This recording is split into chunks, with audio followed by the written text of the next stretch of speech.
Welcome to Good Morning Hospitality, your one-stop shop for the latest news, noteworthy trends, and thought-provoking discussions across the industry. From hotels and short-term rentals to all things travel and hospitality, you'll find each episode equips you with the information that you need to start your week.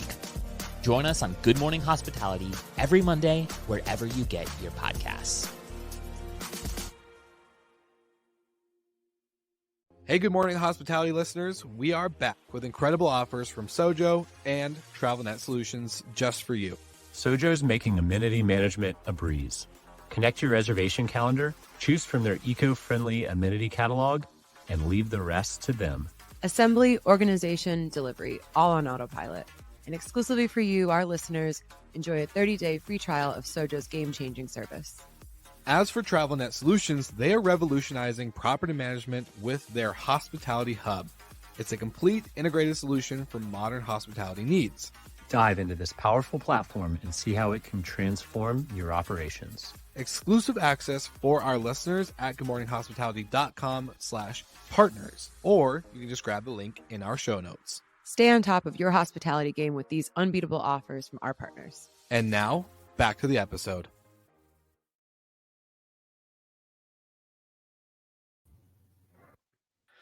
Producer mess up. Forgot to bring us on screen. Good morning. Good morning. How many years have we been doing this, Will? Hey, you know, the perks of having a little bit of grace on a Monday. The brain's trying to turn back on from a weekend of unplugged. So, good morning. We're all just doing our best. Happy Monday, We're best day of the trying. week. You got it, Michael. Let's go. Double hitter right there. That's right. Double hitter. Now we just need Jamie Lane, who will be on next week, to tell us that we're going to be screaming for the data, because that's one of my favorite ones. And then, of course, maybe a Brandy rant today, or maybe next week. We'll see. We'll see. Are we going to get one today? Probably not. Not I don't with think today's so. topics. No. I don't think so. But earlier in the year, we talked about our predictions, as a lot of people do at the start of the year. Today, we're going to recap and see how good, bad, or ugly we are at predicting. And then next month, we will do another prediction show for the 2024 year. So stay tuned, but we will play back some of the clips from an earlier episode and then rehash them as a group and see if the others think we got it partial credit, or total whiff. Yeah. To give a little bit more context, this was a roundtable prediction group with a bunch of creators within the Hospitality FM podcast network. And of course, our one and only Steve Turk from our hotel crew was on. We had Mike Sjogren, Natalie Palmer. So there are going to maybe be some new faces on these clips for you guys. In the show notes, if you are watching the live, make sure you go backwards, go to goodmorninghospitality.com and type in Influencer Roundtable. You can find the episode there, but you're going to see some new faces, and I'll put the link in the show notes so you can all listen to every prediction. But Brandy, you're on the hot seat first. Let's see if your crystal ball is warmed up or not. I think it's going to be a hard one. All right, here we go. But I think my the prediction is that despite kind of the growing economic uncertainty, that travel demand will continue to grow, albeit maybe a little bit slower. Right, I saw this report from the Davos summit that there's all these, the 10 most concerning things that are happening right now. And then the article mentions that it doesn't seem like travelers are paying attention or that they care about that at all. And I think that is true. I think people are still really intent on traveling and want, after being cooped up for so long. And one of the things that we're seeing are shorter booking windows. I'm speaking specifically for our urban markets. We're still seeing, that 14 to 21 days. So people still might feel a little cautious, wanting to wait maybe until the last minute or close to it to make a travel purchase in case something happens. But we're still seeing that people, strong demand, albeit nothing like we saw kind of in the pandemic, where we saw this tremendous growth in the VR, STR industries. But, warm weather places, luckily like the ones we're in, I think will still continue to attract people. And then European travel is still very popular, although the prices are surging. The euro dollar parity is still relatively, in our not necessarily totally in our favor, but it's cheaper than it has been. And the only asterisk I would give to that is that there are upcoming sanctions that are being imposed in February, which could cause spikes in energy costs. So even if the monetary comparison is favorable, the prices might be increasing, so that European vacation might not be as attractive. But then on the other side of the world, you have some Asian countries that are fully opening for the first time in the end of the year. So there's that pent up demand. People really want to take those vacations. And it was interesting because across all of the reports that I was reading, there were like two sides to this. People were either seeing, that there was going to be a dramatic drop off, or saying a huge surge. So it'll be very interesting to see, what happens. I think, like anything, it's probably somewhere in the middle. And because international travel demand might be increasing compared to the last couple of years, but those kind of trips are not available to everyone. So people who might be on a tighter budget or just don't want to spend that much for whatever reason, I think US domestic demand will still continue to grow. AirDNA had a great report that was like 5.5%, I think, in the coming year, which, it's nothing wild, but it's still, consistent growth. So I think that will be really interesting to see. And then the huge impact of the return of Chinese travelers who are finally allowed to kind of leave the country, huge spending capabilities there. So it'll be interesting to see where they choose to spend those dollars, or, who gets to benefit from those travelers reentering the market. Okay. So not a total miss. I think Michael might disagree, but I'm going to state my case for what I think I got right and what I think I missed on, and you guys can jump in. So we did see travel demand increase, but very slightly. And what I did not account for was the huge growth in supply. So I think that that's kind of where I missed there. Like, there was some growth domestically, but we did see that huge surge in European travel and international travel. So, congrats to all of our European operators who benefited from like everyone I know on Instagram going to Positano. That's great. And what I thought was interesting, and when I was kind of researching to see where I missed the mark, maybe, was the cost increases, because these energy sanctions in February, it was like all over the news. All the articles I went back though stopped in February about like the impact on costs. And I go back and realize that it's because obviously the various European countries are using the reserves to kind of stabilize those costs. And so the couple of articles I saw were like predicting a little bit of kind of uncertainty in the European costs for the next year, but we'll see. I mean, I think stability is very important. So don't know. I know the US and Britain are in an election year next year, so unlikely that things are going to go haywire in an election year. Yeah. Typically, historically speaking. You absolutely nailed the European travel one. That's a good argument in the fact that demand did grow in South Florida, but RevPAR did not grow. Correct. Yeah. RevPAR did the opposite. Technically speaking, I guess 3 for 3 there. 2 for 3, right? Well, yeah. 2 for 3. My third one was the Chinese travel demand, which kind of like snuck in there at the end, but I actually thought was going to be the biggest slam dunk of the three, because you just like, that's such huge buying power. And like, especially in the luxury industry, that like, even if that pressure valve was released a little bit, you thought you'd see some of that. And you didn't really, because a lot of that travel stayed at home. They were severely economically impacted. So it's much cheaper to stay, at home and take your vacations. The geopolitics, increased tensions. Like, there isn't a lot of desire to go to, the United States or to Europe. So they did see increased travel to Africa, other parts of Asia. Antarctica was listed, for like the 5 cruises that are there or whatever. But I don't think there was, especially in like the luxury market. One of the articles was saying that like, fitness and wellness and kind of like, I guess like domestic luxuries were like the priority, and then travel, which makes sense, so didn't totally nail that one. I will say the big winners in all of this were, well done. Good for you. 2 out of 3, better than probably Michael and I. But I will say the big winners in this whole prediction that you had were the airlines, man. They killed it. They Jamie Lane's gonna hate me saying this, but they nickel and dimed everybody to the point of they're probably just rolling in dough right now on their way to the bank. So good job, airlines. Is there some bias because of how much our tickets to Barcelona cost? Maybe. was I'm absurd. only thinking about the $6,000 it took to get 3 people to Barcelona. No big deal. Anyways, that's a topic for another day. Michael, you're next. And how do you feel? What do you think your odds are going to be? Think you're 100? I remember one of them. I don't know if I had more than one prediction, but I know I nailed at least one of them. I think you had one. Okay. I think out of the whole group, out of the 8 people that presented predictions, we were all supposed to bring 2. You were the one that brought 1, and then we had some people bring 3. So, Hey, when the average was 2. When you're confident you're going to hit a home run, just step up to the plate, right?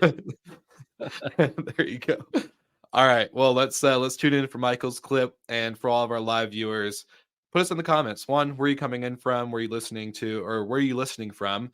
And then also put your vote in. Do you think Michael's hitting his home run, or do you think he's going to maybe slide into first base? We'll find out. Wow. Not quite that many. There's 30. 165 flags under the major brands.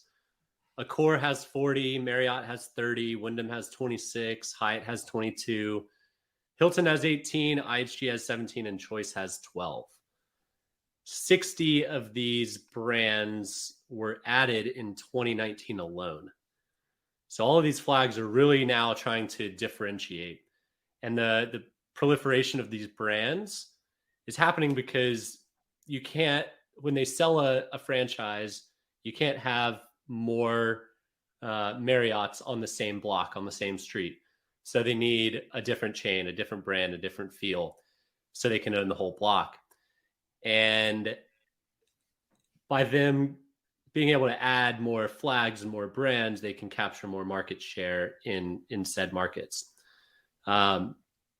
People want to stay with brands because they know it's predictable. They know what they're getting. They might identify better with Moxie than with, traditional Marriott or Holiday Inn. But at the end of the day, the bold prediction is there will be another hotel chain launching or acquiring a multifamily apartment brand this year, following Marriott's Apartments by Marriott. And it's a green pasture segment.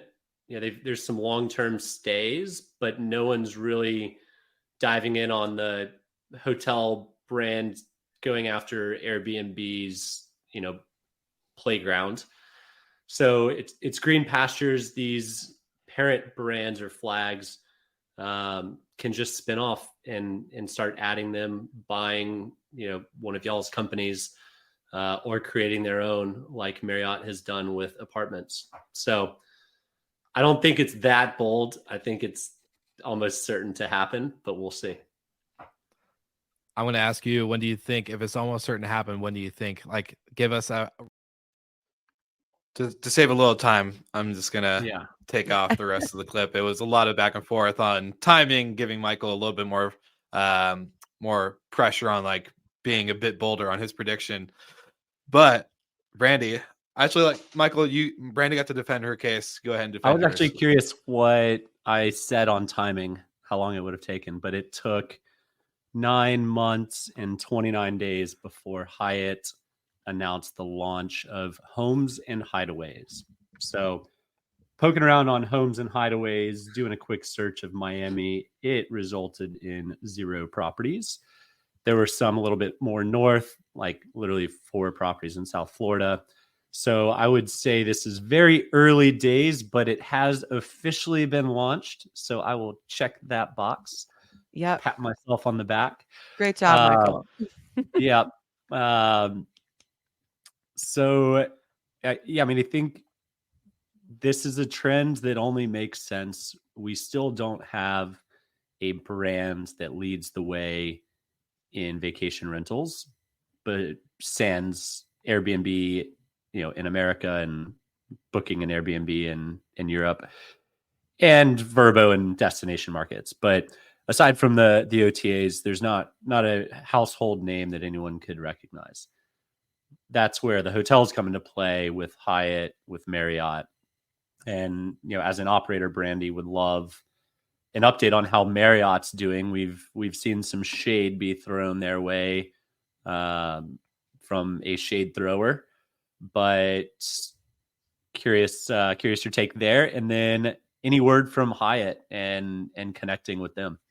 Yeah. So with Marriott, I mean, for us, our personal story, they actually account for like a pretty decent chunk of bookings. I mean, nothing compared to our direct or booking or Airbnb, but like sizable, 5 to 7%, maybe a little bit more depending on the month. We do have like some friction when people don't. Better than Huh? Hopper. Oh my gosh, of Better course. than I Hopper. knew there had to be something in there. But then in terms of Hyatt, so I think, you're talking about how these different hotel brands aren't going to have like there aren't going to be a whole bunch of them on the same block or in the same neighborhood or things like that. And I think that Hyatt has very strict requirements for where a Hyatt can be in proximity to an operator that's on Homes and Hideaways. I don't want to quote the exact number, but I think, because I can't remember, but I think it was like in miles. And so if you're in Miami, I mean, that's just not going to happen. I mean, there's so many Hyatt brands. So I don't know if that's something that they are just like, all these platforms start off with, what they want to have happen to preserve maybe the exclusivity or the brand image or whatever. And then if the goal is traffic, they will have to bend and kind of shape what their expectations are. So we'll see. I mean, we'd love to get on there. What? You gotta set the brand standard first and what people can expect, and then it's easier to loosen the brand than to tighten the brand in the future. Correct. So for sure. Yeah. And if you're not a and Brandy, bootstrap you were saying startup, this last week. Go ahead, Michael. Go ahead, Will. Sorry, I think we have a lag. I didn't mean to talk over you, so my apologies. I was going to say, Brandy, though, you were saying this last week in the sense of, when people do book on Homes and Villas, though, they show up and they're like, oh, this isn't a Marriott. And it's like, yeah, we never advertised to be. But maybe to Michael's point earlier, there's no household name. But if you're booking on Bonvoy points, whether it's a home and villa or an actual Marriott hotel, people are having that kind of perception of this is a Marriott. So maybe Marriott is winning at that game compared to Vrbo, Hyatt Homes and Hideaways, all these other brands, maybe taking a little bit of name share from an Airbnb, quote unquote. It's important to know what you're booking. I remember in 2012 traveling in Europe on Booking's platform. I just assumed everything was a hotel, but Booking presents everything kind of mashed in one, or at least they did at the time. And I could not find where I was supposed to go, and it turned out I booked an apartment. So I had zero clue. If it's kind of a last minute booking and you're just trying to find a place to stay, like, people don't really pay that much attention. People pay a lot more attention if they're booking their family trip for 7 days. But if it's just, one person popping in for 2 nights, like, whatever, as long as there's a bed and there's heat or air conditioning, that's fine.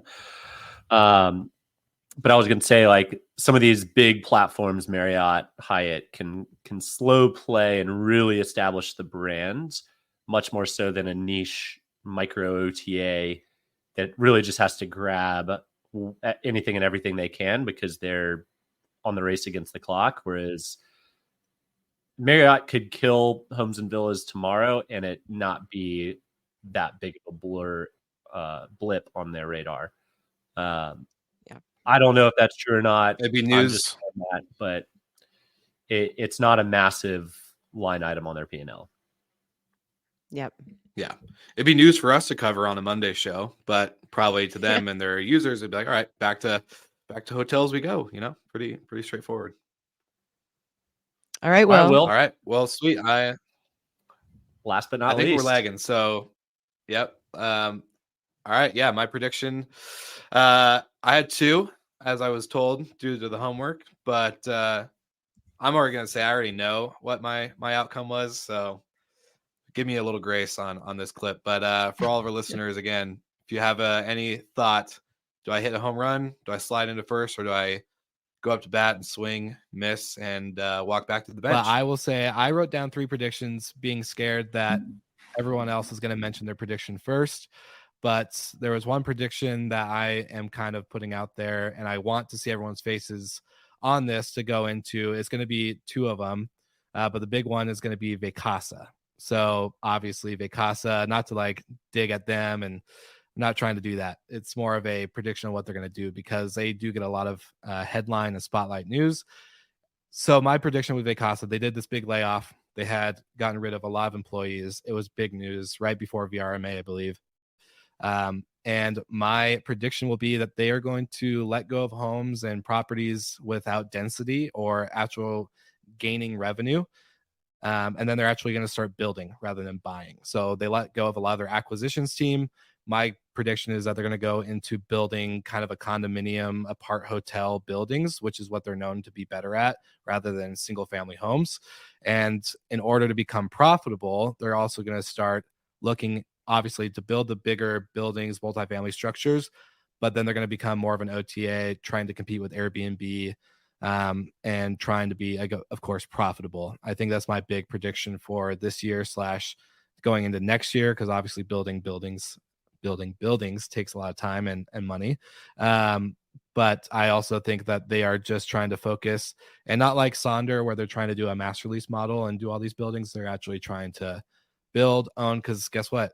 Owners can't fire them if they own the building. So that's kind of my big prediction for the year. And then my second one, going into what a lot of people have said on this panel today, would be around mobility hospitality. So I'm going to predict that things like the Sprinter vans and kind of a glamping RV mobile hospitality type inventory, glamping, is going to become very more popular, especially as the younger generation of travelers, whether there's a recession or not.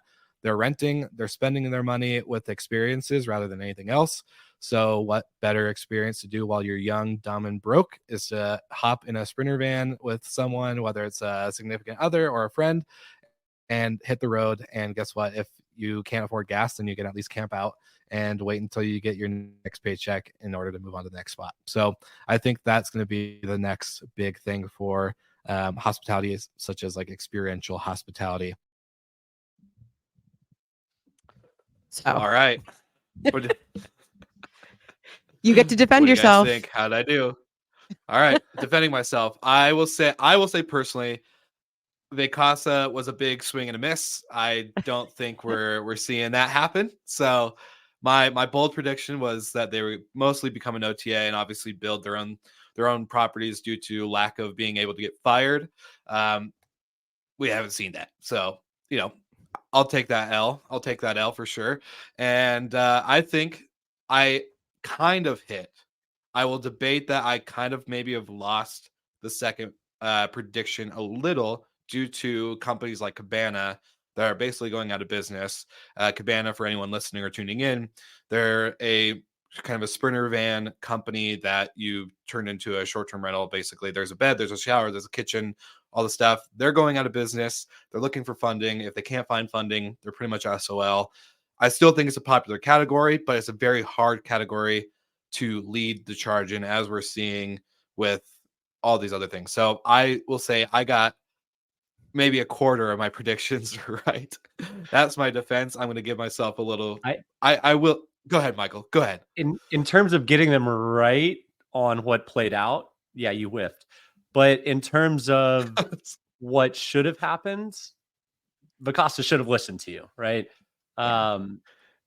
They have taken many a wrong turn through the years, not going after the big condo buildings or big developments.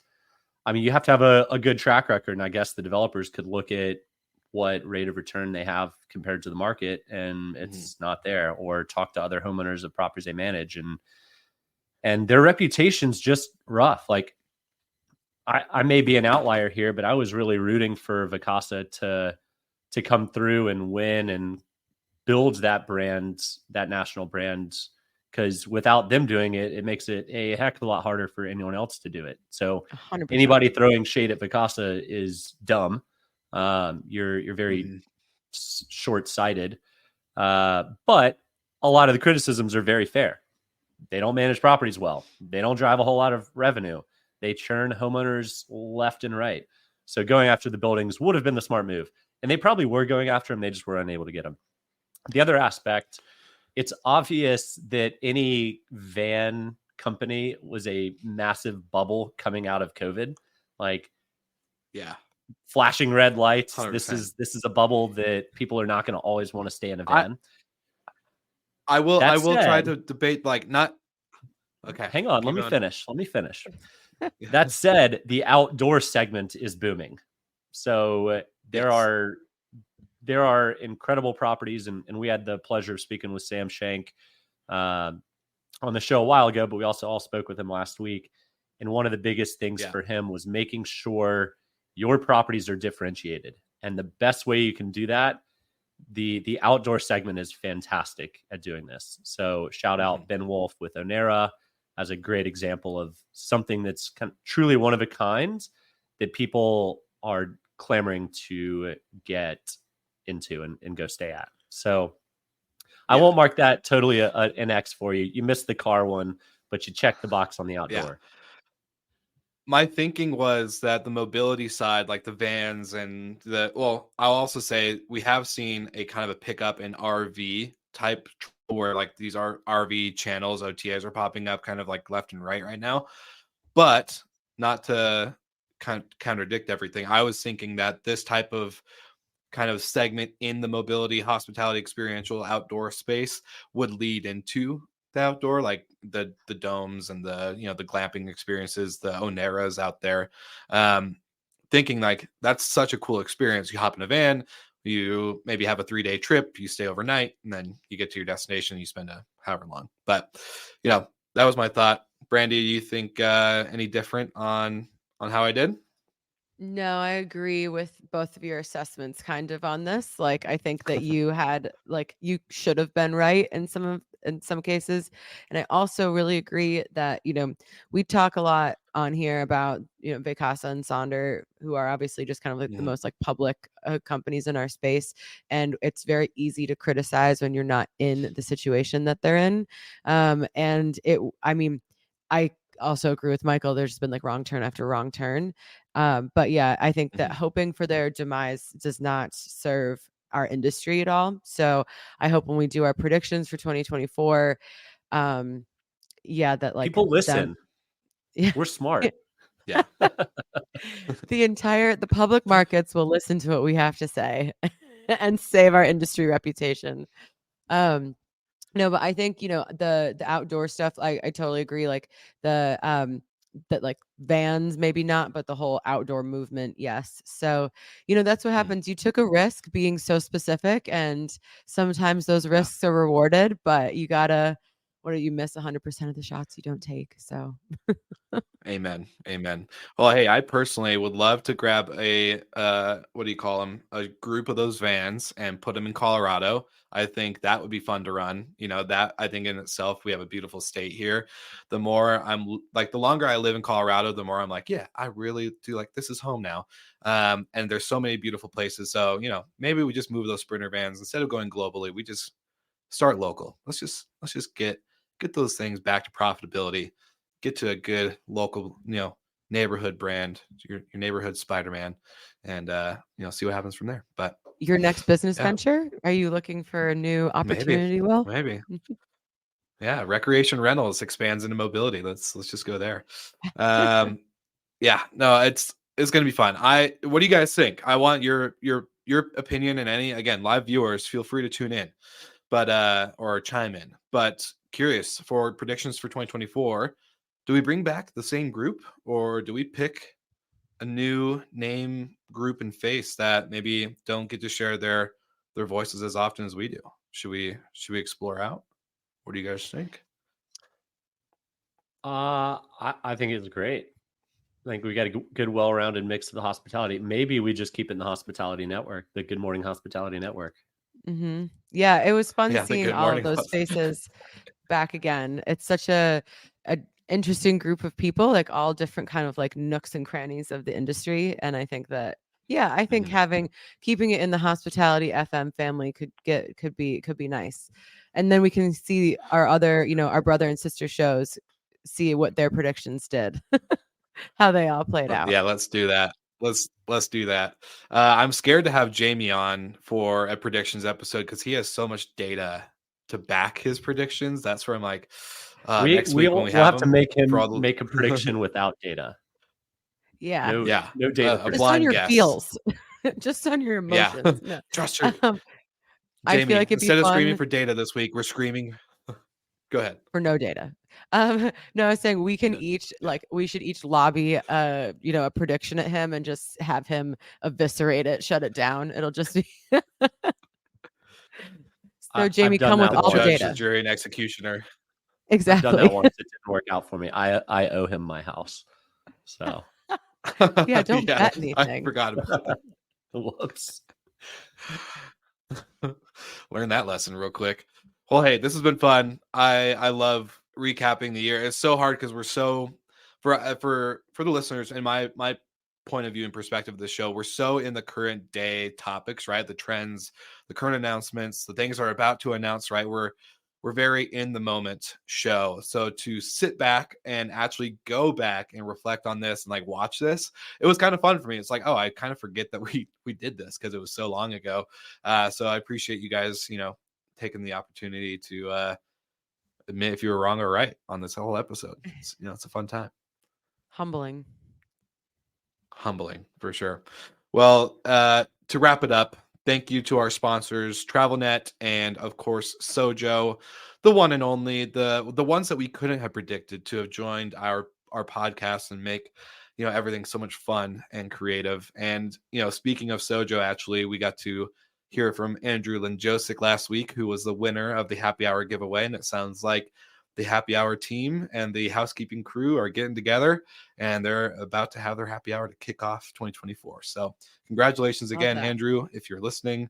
Yeah, glad that you guys are getting some much needed time to go off site and have a little bit of fun. And for the listeners out there, like and subscribe, go to our YouTube, sign up for our email list, leave us a review, all the things. Make sure your mom's listening to the podcast, your grandma, your grandpa, everybody. Just get everyone on the train. And we hope you have a great morning, great rest of the week. Don't forget our hotel crew goes live every Wednesday. And of course, like always, see you again next week.